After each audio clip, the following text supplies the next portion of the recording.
Opal beaters, it's Gina from orchidandopal.com, and I have a little finished jewelry update for you guys today. I debated on whether or not to do this video because I wish there was more. I wish I had more to show you, but how dare life keep getting in the way of beading? I know some of you guys may be able to relate to me on that point, but I do have a few things to share with you guys, and hopefully it provides a little bit of inspiration or maybe a little diversion for your day. So to get us started, I actually have this necklace right here. It does have earrings that I made to go with it, but we'll take a look at the necklace first. The star of the show on here is obviously the pendant. So this is the Rhodonite pendant that I had gotten recently from beadboxbargains.com. I picked that up on my own, and they had two smaller components that matched this very well. You'll see on the earrings. I also had some of these smaller round Rhodonite beads from my stash, so I incorporated those. You can see these rich brown melon beads that came in January's bead crate. They had that hot chocolate theme and lots of browns and tans. So I incorporated those. These flat disc-shaped beads are actually pink opal he-she beads from beadboxbargains.com. Also, I'd gotten those in previous haul, and I wanted to pull in some more of the light pink tones from the Rhodonite. I kept it really simple here with how I attached it. I just used an antique brass bail that I had in my stash and attached that to a thick, sturdy jump ring that went through the pre-drilled hole there in the pendant.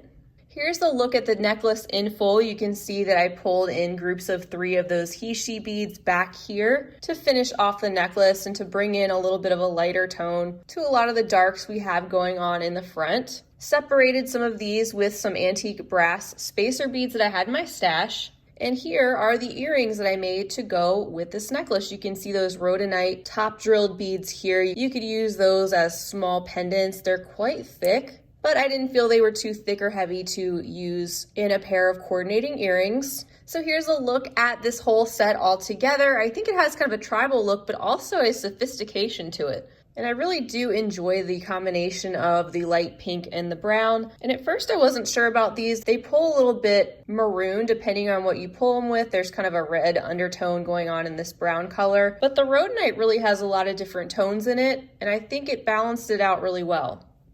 Next up, I have this necklace that I created from these chunky Lampwork beads that came in the January curated bead box. What I was attempting to do was trying to pull something from each of the bead boxes from January to try to incorporate them in some type of a piece to share in the next finished jewelry update. And I did that for the most part. The only thing I didn't specifically incorporate was probably like the dollar bead box. So with this piece, I thought these were really cool, and I haven't really worked with Lampwork beads that much. I don't think I've shared that many pieces with Lampwork beads in them. So when I saw them, I thought it'd be a good opportunity to create something with those. I did like the fact that they had both the silver and the warmer tones of this topaz inside of the clear glass. They really make a statement, and I've had these connectors in my stash for a little while, and I like the way the round shapes kind of imitated each other. These balance out the chunkiness of these glass beads, I feel like, because they are open, so they're a little bit lighter and more airy, although the size of them can compete with these Lampwork glass beads. So that's why I put those together. Very simple overall, but also a very classy look, I think, depending on what you wear this with. And I added a longer chain to the back of this one because I wanted it to be able to hang just a little bit lower on the neck. And there you have it. I think sometimes there's some that struggle with Lampwork beads, the chunkiness of them, and how to incorporate them in an elegant way. So maybe this gives you an idea, or you can take something here and run off with it in another direction. All right, so next up from the Potomac bead box, we had gotten this bookmark in January. It's like an antique brass, has this wavy design to it. And these bookmarks are so easy if you're looking for a simple project to put together, maybe a simple gift. There's so much you can do, but it comes with that ring, of course, all ready to go at the end of the bookmark, and all you have to do is figure out what you want to attach. I've had some of these resin roses in my stash for the longest time. They had sent 2 red tassels with the January box, and for some reason I wanted to incorporate the tassel. I was looking through my stash to see what kind of other fun and interesting beads I had that I might like to use that they could kind of stand alone on a bookmark like this because it really doesn't need that many beads. And I was automatically drawn to the rose and that I'd gotten a package of these table cut glass beads recently. And because of the fact that I went with the rose, I went ahead and pulled a check glass leaf that's got some of the tones of red, but also picks up some of that antique brass from that special finish that it has on it. I think it turned out pretty cute. It's kind of whimsical and romantic. You can see that I just did some simple wire wrapping to connect all these components together. And then one final note is that this did come with a gold ring on the tassel, but I just simply swapped it out with an antique brass jump ring that I had in my stash. And now for the projects that were from the January Potomac box. So we had received 3 patterns. If you had seen or had gotten the XL version of the box, you know that they came with all that you needed to make 2 of the patterns. And I made them to share with you guys. The first one is the graduated crystal pendant. And I used all of the beads that they sent. So I used the 3 different colors of rivolis that they sent in this. I also used the size 15-0 Miyuki seed beads in this smoky kind of amethyst color. And then also incorporated the color of the 2-hole bar beads that they sent too. And I think it actually works really well. At first I wasn't quite sure. Wanted something a little bit brighter for the seed beads, but I actually like how it all came together. I think this pendant looks really nice from all angles, no matter how you hold it. And there's the beaded bail right up here. So I could easily pop this on any kind of chain that I wanted to, or a cord or ribbon. And there is a look at the back. You can see how everything is put together, and it's a really solid design.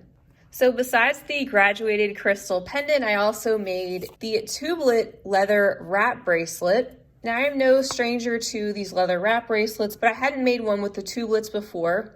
And this went together so easily, very quick project.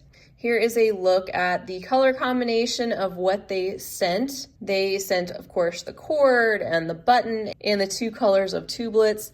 And this was another one. I wasn't quite sure about this color scheme. It's just not something I would have picked right away. But then when it went together, I was actually really pleased with it. So I've been really enjoying these Potomac boxes. I think they're great if you are trying to get into bead weaving and trying to get more experience because it gives you everything you need ready to go besides some of your basic stringing materials. And I like the diversity of the patterns that they're sending. So this leather wrap bracelet is much different than, say, the crystal pendant here. They did send some Nymo beading thread with this box. I went ahead and used Fireline, although I wouldn't recommend using the smoke if you're using a lighter colored cord because you can see that the Fireline does leave a little bit of its color behind. I'm not really upset about it. I think it just makes the leather look just a little bit more distressed. At least that's what I'm gonna go with. But I just wanted to point that out in case anybody hadn't completed it yet and you were thinking about going in that direction. And then finally, I have a couple of my own designs that I'm going to share with you. You guys had already seen me share this Glacier Lagoon bracelet. This is an original design that I created using all of the materials that came in the Eureka Crystal Beads Glacier Lagoon collection. They sent these beautiful jewel honeycomb beads with that 2x AB finish. They sent the cup chain, the demi seed beads, the different size seed beads, and I think the only thing I pulled from my own stash were these silver 15-0 seed beads. This project had kind of gone in the back burner. I had other things that were taking priority, but I hadn't forgotten about it. And I will be sharing this tutorial on Thursday, so stay tuned for that if you're interested, especially if you've picked up that collection. I will let you know that some of the color options may have changed. For example, these honeycomb beads may be a little bit different now in that collection, but they should still send you pretty much everything that you need to make the same bracelet. So this one is really wild and it may hurt your eyes to see this so up close. I will say from afar, it doesn't look as busy. I know everything looks so much bigger on camera, but here's the second variation I made on the Glacier Lagoon bracelet. And this is where Adornable Elements or the Beads of the Month Club comes in. They had sent these wild geometric black and white pattern honeycomb beads. And I just went for it. I was like, you know what? This may turn out extremely tacky, but I don't really care. It's still kind of fun and I kind of love it. So not only do we have the wild geometric pattern honeycomb beads, we also have this very flashy AB finish cup chain.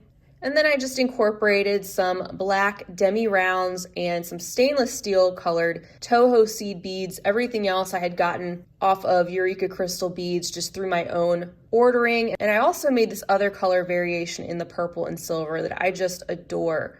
This one also utilizes the cup chain with the AB finish. These purple beads, these rich purple ones, came from Adornable Elements or the Beads of the Month Club 2. I've been getting their 2 whole beads of the month and their Hot and Trendy Club. And so I've been getting a steady supply of unique 2 whole beads like these honeycombs. So that's been a lot of fun. These silver demi rounds and the seed beads, though, I did go ahead and purchase those on my own from Eureka Crystal Beads. And I just am in love with this combination. So I can't wait to share on Thursday this tutorial. I will be doing a variation using some silver honeycomb beads and some more of this turquoise cup chain.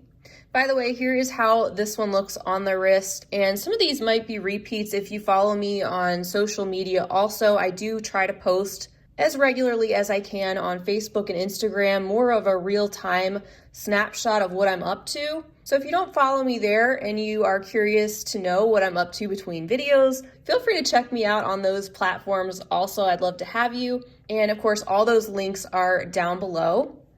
And then finally, something I'm really excited about because it's taken me so many hours, not just in beading, these do take a longer amount of time, but also just trying to perfect this. This is my take on my crystal cube tennis bracelet. I've been wanting to turn it into a necklace for months. I keep a running list of projects that you guys ask me for and things that I want to do. So even if it takes me a while to get to it, chances are I have it on the list and I do my best to try to get to those things in the future. But it's something I wanted to do, and I got asked about it a lot also, is can you please create a tutorial to adapt that into a necklace? It's been a really popular design, and I have this red and black one twisted here so you can get a look at the design from all sides. This one feels awesome. Like, I love the way it came together. You get the beautiful sparkling faceted squares there from the crystal cubes. And I know a lot of you guys have these in your stash. These are the 4mm size, by the way. And these are another shape that I think is easier to forget about. And that's one of the reasons why I really wanted to come up with something different using those cubes and why I came up with that bracelet design last year in the first place.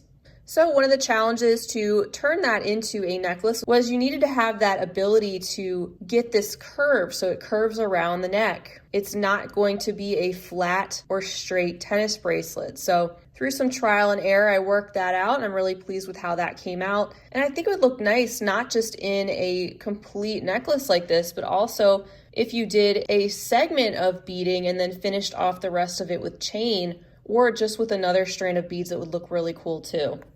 So here is the other color variation I went with this design. I was kind of limited on the 80 seed beads that I had, which is what I use as the base of this design. But I went with this metallic pink I had gotten from Beads of the Month or Adornable Elements in their past rotating Beads of the Month club. That was one of their seed bead clubs. Pulled that and some antique brass or Montana gold colored Toho seed beads and some light pink cubes with an AB finish. So there's a look at this necklace all said and done. If you were to turn this one into a fully beaded necklace, and this one does take some time to complete, but it was well worth it. And I'm planning to share this hopefully in early March. So that is all I have for you guys today for this brief finished jewelry update. Until next time, I also want to mention that I do have the bracelet tutorial on the schedule for the end of this month. This is from Sam Westcott of Westcott Jewelry, and I will be sharing her design in that upcoming tutorial too, so stay tuned for that one. I had shared a close look at this one from the last finished jewelry update, but I did want to let you guys know when that would be coming back. But for Thursday's tutorial, I do have the second of the Adornable Elements Beads of the Month clubs that I had gotten for February to share with you guys. The double hole beads and hot and trendy single club, so stay tuned for that one. I also have another dollar bead box sort of one of those Mondo 1 pound check glass bead mixes. And I'll also be working on a video sharing my finished pieces from the February bargain bead box subscription at the end of this month, in addition to a couple other things. So lots and lots to come. I want to thank you guys so much for being with me. I want to give a special shout out to all of my new patrons for the month of February. Your packages should be arriving to you any day now, so hopefully you love them. And just thank you so much for your additional support. Something else I'm continuing to work on are my printable patterns. I did add a second pattern to my website. If you want to check that out, if you're looking to have a printable version with full instruction and diagrams to have along with past video tutorials. So like I mentioned before, I'm trying to put one of those out per month also. So I've got several others I'm working on right now. And I want to thank you guys who have gone ahead and purchased the patterns that I have available. I really appreciate it. So until next time, I hope this was helpful for you guys, maybe fun to watch, gave you a little bit of inspiration, checking out what I've been up to with some of the latest beads. I will be back again soon. But until next time, I hope you have a fabulous rest of your day. And as always, happy beading. If you enjoyed this video, don't forget to give it a big thumbs up. For more content like this, don't forget to subscribe and hit the bell to be notified of my latest videos. You can check out the information section below this video for links to all my social media handles, recommended products, and my shop and blog at orchidandopal.com. Thanks for watching.